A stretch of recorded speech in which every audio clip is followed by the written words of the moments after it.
Hello and welcome back to Down the Track. And the final quarter final in the Under 19 World Cup has been completed. India have defeated Bangladesh, and they're the fourth team to qualify for the semi-finals, along with Australia, England, and Afghanistan. It was a really good performance from India. A tricky pitch, it was the same ground where Afghanistan defended 134 against Sri Lanka, so it was a tough pitch to bat on, and we saw that already early on when Bangladesh were batting. India, honestly, it was kind of surprising for me that they bowled first. I know it's a bit, the surface is a bit tricky and it's a bit sticky early on, so they want to make use of the conditions. But it's also a kind of pitch which becomes more difficult for batting because yes, the sun does come out, but that doesn't mean the pitch becomes better. Actually, the cracks kind of expose more. It becomes more conducive to spin, and the conditions become drier. So I think it's kind of risky. You have to really bowl well in the first innings, and that's exactly what they did. To be very honest with you, 111 all out Bangladesh. Ravi Kumar started it off an outstanding opening spell. He got the ball to shape away and shape in as well. Uh, Got the outside edge, bowled a nice Yorker as well with the in swinger, in dipper. So getting the ball to move both ways, a very very good spell. He set the tone for India, and they didn't look back. Honestly, Bangladesh, they did struggle, but there was a very very important partnership between Mehrab and Ashakar Zaman. Mehrab scoring 30 and Ashakar scoring 16. They showed that you can actually score some runs on the pitch. They actually showed the opening batsmen, the top order batsmen, like how to play on this pitch. Ashish in the house, revenge taken. Absolutely. For India, it is revenge taken. You saw a bit of feistiness going on as well in that second innings, especially from the Bangladeshi fast bowlers. But India were calm. They were focused on the job, and they got the revenge. But yeah, I think if you just talk about the first innings, the Ravi set it up for India. The spinners came in and they bowled pretty well. If you look at the figures of Vicky Ostwal, 9 overs, 25 runs, 2 wickets, excellent bowling economy of 2.77. He's like the Ravindra Jadeja of this team, very accurate, gets the ball to turn as well, and these conditions are really helping him. He bowls at a quicker pace as well, so it's not that easy to read him. Ashish Singh sent snakes back to their hole by here. I mean, yeah, I think for Bangladesh, this was actually a very talented team. We saw them in 2020 also. They were really good. They were much better, I think, in that year. This year, they haven't lived up to the mark. They got hammered by England. In this game, they did show fight till the end, but it wasn't enough. I think their batting did let them down. Even if they got 160, 170, 150, the game would have been uh, a very, very close game. But their batting just didn't respond, especially the top order. You needed someone to make a 30, 40, and that didn't happen. I don't think they really gauged the pitch that well, and they just got stuck. You have to sometimes respect the opponent, and exactly India just didn't give them an inch. I felt that India did kind of towards the end of the innings give a few loose deliveries, and on this pitch you can't really afford that against an Australia where they're going to play on the same ground. You have to be a bit more accurate because the margins will be very fine in the semi-finals. But yeah, overall, then India in the second innings, I think they batted really well. The way Rashid Sheikh, like he played a test match innings, but he gave the support needed, and they basically saw the game through. Ankrish again, scoring 44. He's already had a really good start, 150 and 100 previously, and then now scoring 44. He was the dominant batsman. Rashid like saw off the tough bowling, and they both partnered really well and put the pressure on Bangladesh. And even though they got out, then in came Captain Yashdul, and I don't know if Ashish is watching, but reminded me kind of Kohli, the way he was playing some shots. It's early days, but some of his shots were brilliant, and you can easily see like he's one of the best batsmen in this team. Both him and Rashid have recovered from COVID, so it's not that easy for them to come and straight away play. But they both did very important innings, and credit to them. It just shows the talent that they have, and I think these guys have bright futures. It's always early. It's early to tell on the under 19 stage. You have a Virat Kohli, who was amazing. After you have a Unmukh Chand, who hasn't lived up to the mark. Then you have Prithvi Shaw, who was fantastic, and Shubman Gill as well in under 19 level. They haven't really, reached that mark yet. So it's early signs, but right now it's looking good, especially on this level. Ashish is saying, what about Bawa? Bawa was outstanding against Uganda, but you're the one who told me off saying that, that look at the opposition. So, I mean, you then you can basically explain how Bawa, is he a big match player or is he a small team bully? But honestly, he's a good player. I think that with the ball, he could be a bit more accurate. To be very honest with you, sometimes he does leak a few runs, but he has that talent. He can hit shots. He can take wickets as well. He's a national wicket taker, a Shardul Thakur type player, and he's a very useful player for India in this tournament. He provides that balance, which other teams kind of miss. He provides that balance, and it allows the top order as well to play a bit more freely because they know someone like him who has the highest score in the tournament. He has the highest score in the tournament. He's there still like number 6, number 7, waiting and waiting to score runs. So yeah, you can't take away whoever the opposition was. You still have to score runs. Other people played Uganda. No one scored a higher score than Bawa. So you have to give him credit there, to be very honest with you. From Bangladesh's point of view, Ripun Mondal, he bowled really well, picked up 4 wickets, very, very aggressive though. It looked like he wanted to pick up a fight. And if Bangladesh did win, we could see some wild celebrations and a proper fight. But I think, like not enough runs on the board. They need at least 70, 80 more runs to make a fight of it. Even a 150 would have been good on this pitch. Unfortunately, the batsman couldn't do the job, but some really good bowling from Ripon. I think he bowled aggressive, bowling quick. And Bangladesh have, in the last few years, they've got some really good fast bowlers. Taskin Ahmed and Ibadat Hussain bowled really well in New Zealand. Now you have someone like Ripon coming up the ranks. So there is some talent over there for Bangladesh. But overall, they were very disappointed. They're defending champions and they have been knocked out at the quarterfinal stage. India, they love playing this tournament, and it just goes to show the talent that India have. Later on, I don't know what happens if it's the pressure, politics, everything mixed. Sometimes these players don't have potential, but at this level, India is always very consistent. They're always in that semi-finals, finals contention. They won in 2018. They lost in the finals 2020, and now they're again in the semi-finals. Ashish Singh, I just don't want him to follow Rohit Sharma, be Kohli, not Rohit. Someone like Yash Dul, he does have it about him. Like he's maybe not as flamboyant right now. Everyone's talking about Brevis, and rightly so. He's probably the batsman of the tournament. And then even in England, there's a guy called Brethel. He's batting really, really well. Yashdul hasn't played innings like that, but you can see a few shots here and there. And to be very fair, even in the Under-19 World Cup that Kohli won, I don't remember him scoring. I think it was one game he scored maybe 100, but like in the semis and finals, you could see glimpses, but he didn't show. But then he came out and smashed it on the international stage. Whereas Unmukh Chand, he smashed it in the final of Under-19 tournament. But after that, he didn't live up to the hype. So it's kind of hit and miss. You don't know how it's going to go. But someone like a Dholi does look like a good batsman, and also Sheikh Rashid Sheikh. He's someone that impressed me in terms of temperament. I wouldn't say he scored entertaining. It wasn't entertaining innings, but he showed a lot of patience. I think his defense was very good, and to show that kind of temperament at the Under-19 level, it means a lot. And he wasn't struggling. There's a couple of balls that beat him, but he was defending the ball nicely. He was leaving the ball, so he might not be. It might not be the T20 specialist that you're looking for, but I think an all-format player, or maybe even a test player, is someone you can look to in the future. I was just impressed with this concentration, and Dhul as well. I think he has that talent over there. When it comes to the bowling, Ravi Kumar and the spinner Oswal, I think they both will have a bright future. So yeah, now the semi-finals are set. It's England versus Afghanistan. That's going to be an incredible match. I think England have been one of the teams of the tournament so far. They batted really well. Boyden was one of the leading wicket takers in this tournament. He's been excellent. They're coming up against an Afghanistan team who, like their seniors, they're very unpredictable. They're excellent bowling team. Batting is the issue for Afghanistan again.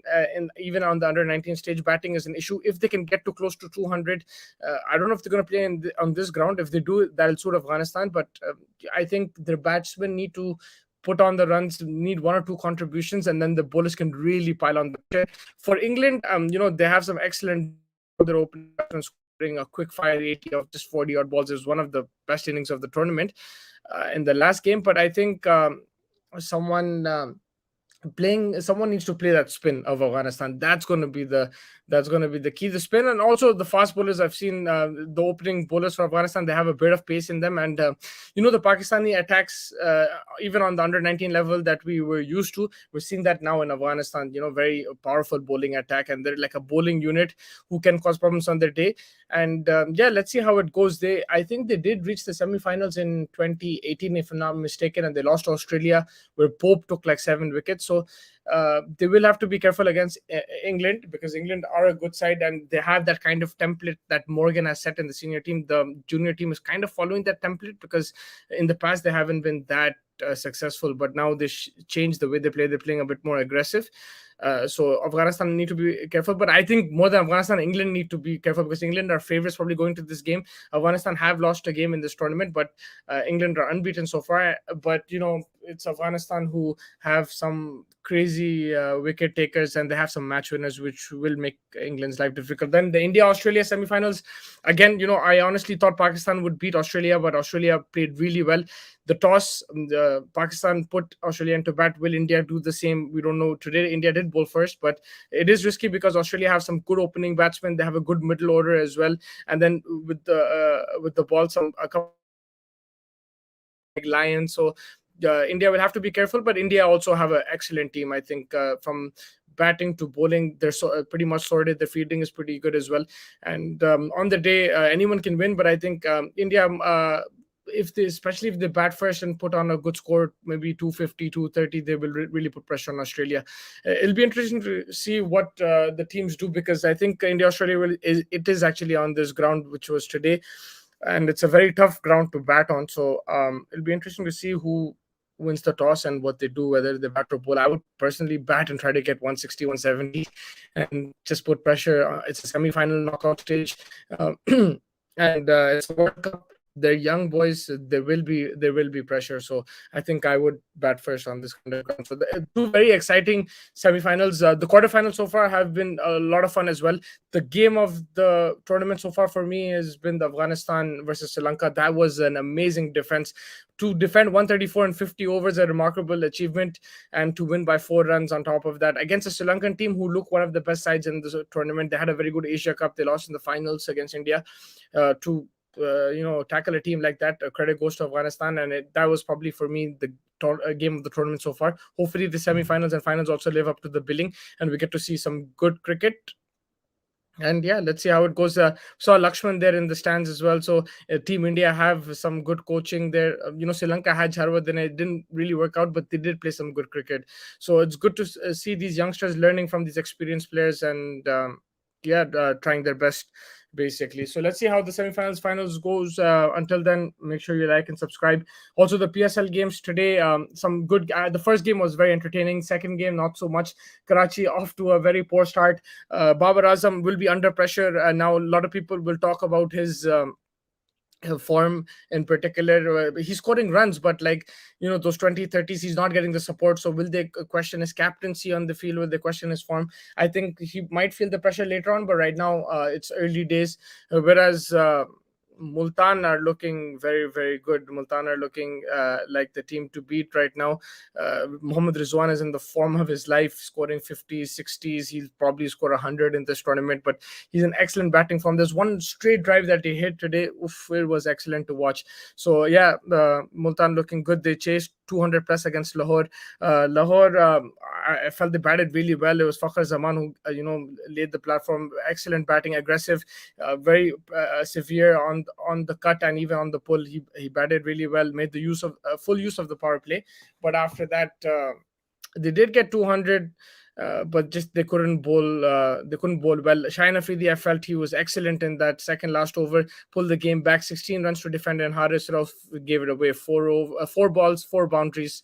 Ended with a 6. Khushdil Shah batting really well. It was a Michael Bevinish kind of innings, and put the pressure on Lahore, witnessing that over from Shaheen. Yeah, that over was excellent. There was one ball, I think it hit the stumps, the bails lit up, but the bails didn't fall.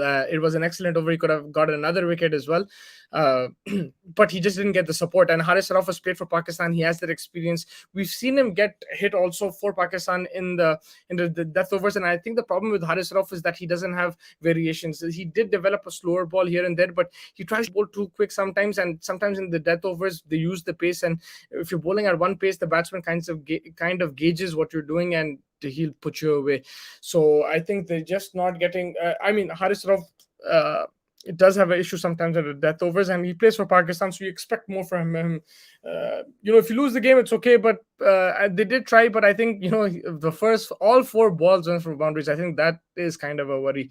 But overall, that was an excellent game, high scoring. It was entertaining to watch.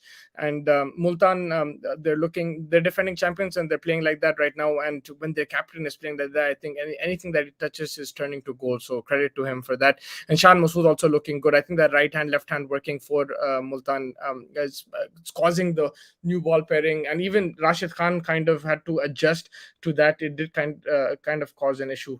Vinay Singh, he bowled an excellent 18th over. You're talking about Haris. Yeah, he did bowl an excellent 18th over, but then, you need to finish off a game. When you have 16 runs, it's not like he was playing with 10, 12 runs. And also, Vinay, you were talking about the approach, right, of batting and stuff. India had the same approach as Sri Lanka. It was just that less runs on the board. So I was telling you, the pitches are difficult sometimes. Uh, it's not easy to just have that mindset that you're going to hit. If India went all out today to hit, they might have lost the game. So sometimes you have to be careful. And the way Rashid played, he stayed till the end, like almost towards the end, whereas the Sri Lankan batsman couldn't. But you could see that overall pitch wasn't that good. Yeah, Haris Rauf. He had an excellent 18th over, but you can't give, the last over is the one which counts as well, right? So I think he has a problem in the death. I've seen this even there was a game against South Africa before the T20 World Cup started. He gave away like maybe 18-20 runs in the last over, and they were defending a 180 target. Van der Dusen smashed him, I think. So he has that problem. It wasn't completely defensive compared to how it was defensive, man. Still, it was defensive. If you look at the strike rate, at one stage, India were what, 18 runs in what, like 8 overs? 18 runs in 8 overs. So it was very defensive. So it's not that. It's not the approach to the pitch. Sometimes it dictates how you play. You have to understand that you can say all well and good that you want to play in a certain way. You want to play aggressive cricket, but you also have to take pitch into consideration. You have to look at the bowlers and everything. So sometimes it's not easy. And this pitch showed that if Bangladesh scored 140, 150, we never know. This game would have been much closer than we saw. So sometimes you have to take the pitch into consideration. But anyway, I was talking about the PSL. I think Multan looking very good. Karachi, it's been a very poor start for them. Lahore as well. I feel that Lahore's team is pretty good. They have some excellent players. Again, they have that RCB kind of feeling, They have the likes of Rashid Khan. They have Shaheen, who's the cricketer of the year. They have Fakhar Zaman. David Wiese is there as well. So they have some really good players. But again, it's about clicking, and they've lost games from good positions. We see that with the ISCB and the IPL as well, and that's something they'll want to quickly correct from that side of things. And yeah, let's see how everything else pans out. Right now, the England-West Indies game is going on. West England got to 193 thanks to a Moeen Ali smashing it. He had 4 sixes in a row. Some excellent batting, timing the ball really well. It'll be a fun second inning, so let's watch that. And yeah, Vinay Singh, starting overs were difficult. They took the pressure and then played with ease and didn't give it away. But that's the thing. They took the pressure. They didn't get out, but they were still playing in that defensive manner. If they didn't get out, that's different.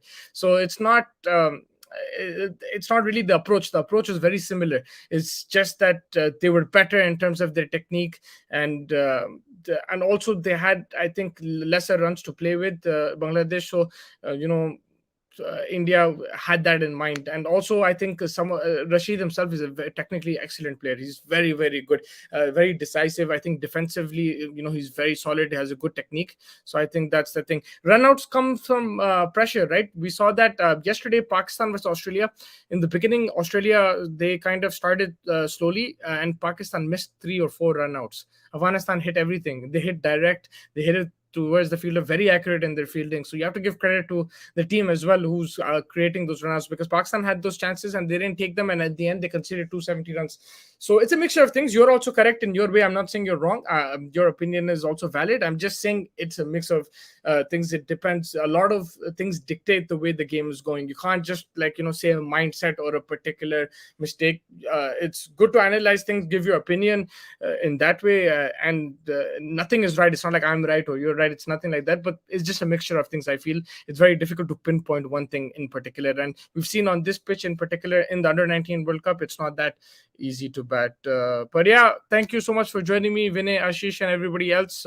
Make sure you like and subscribe. Stay tuned for the latest content from the cricketing world, and take care. The semi-finals, let's see how it goes. Predictions, Vinay, I don't know if you want me to give it, but I'll wait for Dawn and then we'll give our predictions. We got to 1 out of 4 right. We got 3 wrong. So let's see what happens in the semi-finals. Really excited to watch that. And the PSL is also continuing, the England West Indies series, and then we have the IPL auctions coming up. So a lot to look forward to. Thank you so much for joining me. Take care.